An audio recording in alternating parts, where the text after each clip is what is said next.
আসসালামু আলাইকুম দর্শক, এবার দক্ষিণ কোরিয়ায় হলো বিমান দুর্ঘটনা।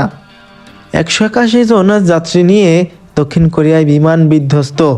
এতে 179 জন নিহত হয়েছে। কাজাখস্তানের পর এবার দক্ষিণ কোরিয়ায়ও হলো বিমান দুর্ঘটনা।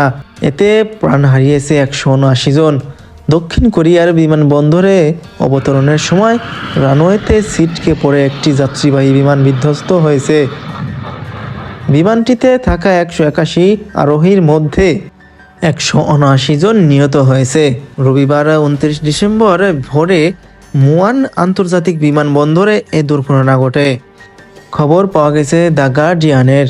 সংবাদ মাধ্যমটি জানায়, এদিন ভোরে দুর্ঘটনার সময় জেজু এয়ারের বিমানটিতে 175 জন যাত্রী ও 6 জন ক্রু ছিলেন। এটি থাইল্যান্ড থেকে এসে মুয়ান আন্তর্জাতিক বিমানবন্দরে অবতরণের সময় ছিটকে পড়ে বিধ্বস্ত হয়। তাদের মধ্যে শুধু মাত্র 2 জনকে জীবিত উদ্ধার করা গেছে।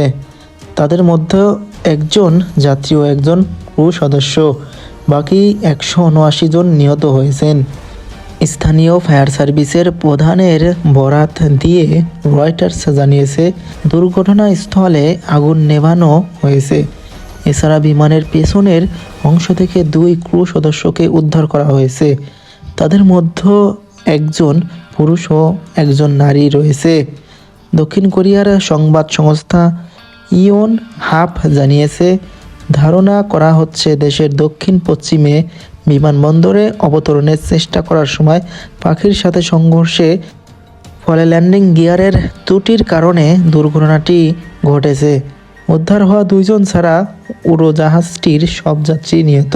এই ঘটনার ছড়িয়ে পড়া ভিডিওতে দেখা গেছে, বিধ্বস্ত বিমানটির পেছনের অংশে উদ্ধার কাজ করে যাচ্ছে কর্তৃপক্ষ। বিমানটির বিভিন্ন অংশে আগুন জ্বলতে ও ধোঁয়া বের হতে দেখা গেছে। সবাই ভালো থাকবেন, সুস্থ থাকবেন আর রাকিব আহমেদ নিউজ চ্যানেলের সাথে থাকবেন। আল্লাহ হাফেজ।